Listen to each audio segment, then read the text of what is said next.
Yes, hello! Hello mga kamemanimudang! Good morning, good afternoon, and good evening everyone! Medyo matagal-tagal na akong di nakakapag-record ng ilang linggo. Ilang linggo nang lumilipas. Bukod sa bagong in-upload ko nakaraang araw, ayun dati pa. Ngayon lang talaga. So, kakaloka. Paano ba naman ang tagal ng bakasyon ng mga bata Yung mga dito sa amin nag-extend ang kanilang vacation ng mga kanilang anak. Nag-ano na lang sila asynchronous ba? Nagkaroon ng asynchronous dahil nagkaroon ng welga, yung mga ganun-ganon, anek-anek sa buhay. So, sa ating mga parents is syempre pabor sa atin yon kasi less allowance, less na gising ng madaling araw, ng aga, ganun. So, ang sa akin naman na hindi ako makapag-record nang nandito yung mga anak ko. Nahiya ako. Kasi sabihin nila, si mama, ano ba yan? Nakakaano ni mama? Ay wala, medyo parang hindi pa naman kasi ayos yung bahay namin. Wala pang malaka pang masusuksukan. Wala kang masusuksukan na kulob na kung saan man pwede. Nakakahiya. Nahiya rin ako sa mga anak ko. Grabe na yan. Nahihiya ako. Kaya ilang linggo rin hindi ako nakakapag-upload. Hindi ako nakapag-record pala. Ganun. So, eto na. Eto na tayo mga kamudang. Medyo tuloy-tuloy yung pasok ng mga junakis ko, mga junakis natin. So, sa bawat gumagalaw-galaw dyan, ng mga ka-all around. So, makinig-kinig. Tambay-tambay naman dito. At sa katambay-tambay nyo dyan, pwede mong pakisubscribe naman. Mga kamudang. Dito ka na muna. Tambay ka, makinig ka naman, please. Yes, at ayun.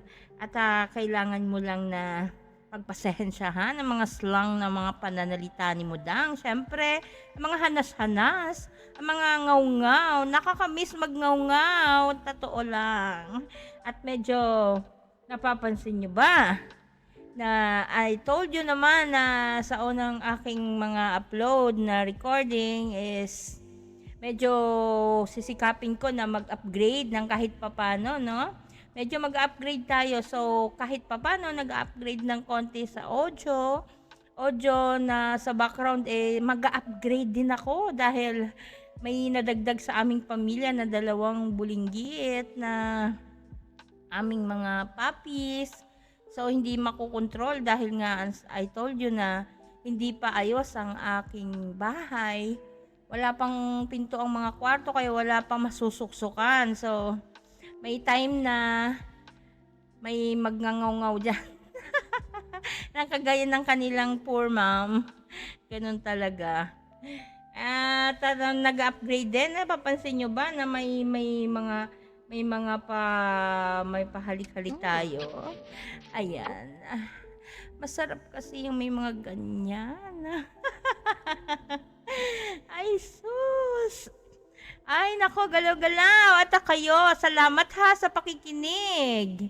Ay, mga tambay-tambay mo dyan. So, habang gumagalaw-galaw, samahan nyo naman ako, mga kamudangers. Kamusta kayo dyan? Saan mang lupalop ng ating bansa, ng ating mundo? Ay mag-iingat po. Patnubayan po nawa kayo ng Panginoon sa lahat ng mga hanas nyo sa buhay, yung mga dinadala nyo dyan. Dalhin nyo lang. At kung ano man yan, huwag mong tatambayan. Tandaan nyo, andyan si Papa G.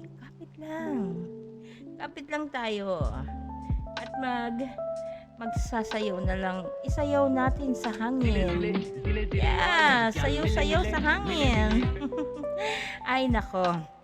At yan na nga mga kamudang. Baka sa pagtambay nyo naman pakinaman. Oo, ikaw na niligaw dito. Nakaabot ka sa ganito. So, paki-subscribe naman, please. At paki-comment naman kung may makarinig naman. Ay, ayan na si Slang, di ba? Kung marinig nyo man lang ang mga hanas ni Mudang, mga ngaw-ngaw ni Mudang sa mga unang upload na audio natin, na recording. So, baka naman gusto mo mag-comment. Baka gusto niyo naman mag-comment o kung matibay ang sikmura nyo, matibay-tibay, baka pwede namang pakishare ng malupit. Ay, syempre, kailangan lupitan nyo. Lulupitan ko rin. Diba? Kaya kayo, ingat-ingat.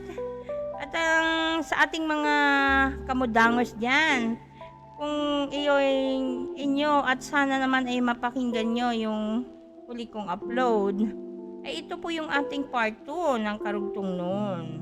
Siyempre, may karugtong to. Kasi, nung sa last upload ko, ay nasasabi dyan na, sinasabi nila na, magkaroon ng precious moment ang sa family mo. Within 30 to 40 days. 45 days kung sa manok.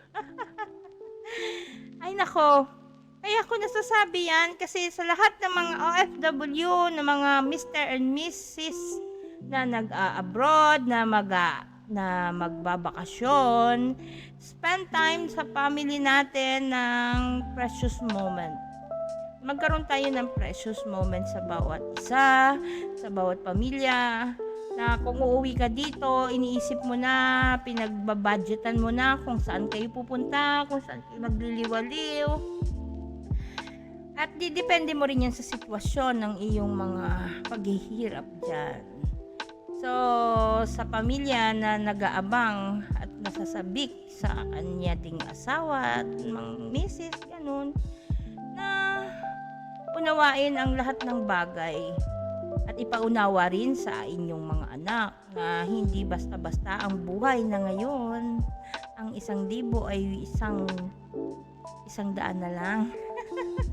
At ang 100 ay 1 piso na lang.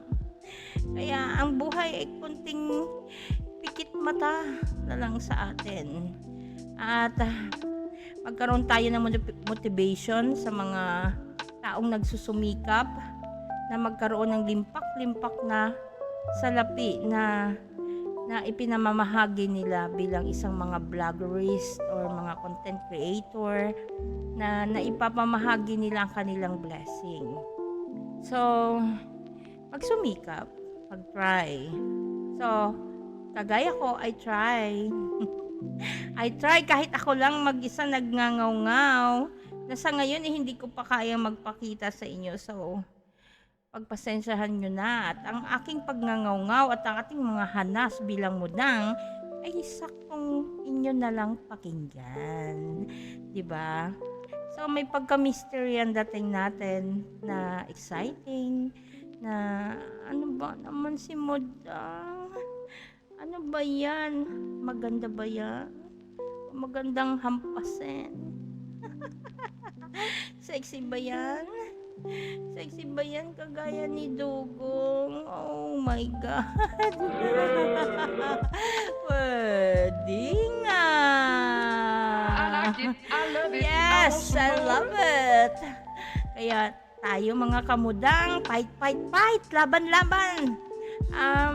Go with the flow. At yung mga hanas natin sa buhay, yung mga dinadala natin dyan, ay, nako, huwag niyong tatambayan. Kasi baka dumating ang panahon at ang araw, oras na, nalalabas kayo sa inyong pinto na may latas sa likod. Ayun ang pakaiwasan natin mga kamudangers dyan. At yun na nga, kailangan nating mag-spend ng time. Please na magbigay kayo ng precious moment sa bawat isa. Na bukod sa pag-iisip na kung si Mister ay nasa abroad at pag-iisipan niya kung anong klaseng robos ang gagamitin niya, kung stream ba yan o regular lang. At yan ay delikado, di ba? magkakabirahan tayo dyan. Patay tayo dyan. Patay ka dyan naman. Oh my God. Kaya, full recharge. Ang ika nga, bawat isa, full recharge sa puso't isipan ng bawat isa. Na kayong mga haligi ng tahanan at ilaw ng tahanan. At huwag niyong hayaang paandap-andap na lang ang ilaw sa inyong tahanan at ang aligi na maraming umaanay. Dahil nakababad na sa kanilang comfort zone. Kung iyan ang inyang comfort zone, ay siyong naman yung slang na yan. At ang kanyang mga comfort zone ni Mr. o ni Mrs. na nagganito, nag-helicopter sa BC. Yun. Delikado. Delikado. Kaya, kailangan may kapit kayo kay Papa G. Kaya, magiging precious ang inyong pag-uwi. Pag ang ini-spend yung time is heart to heart talk sa bawat isa sa pamilya, magsalo-salo, hindi man yan sa magarbong restaurant o magarbong lugar. Napakasarap po na kahit sa maliit na bagay ay mapagsasaluhan nyo yung bawat oras at panahon na uuwi kayo dito. At yan na nga. At sana'y sa susunod, masamahan nyo naman ulit ako. At medyo nag-upgrade na ang aking audio. Next naman, ang yabang ni Modang. So, sana mag-upgrade din ang aking utak. Oh my God, thank you very much and I love you so much, mga listeners. Thank you and God bless you all.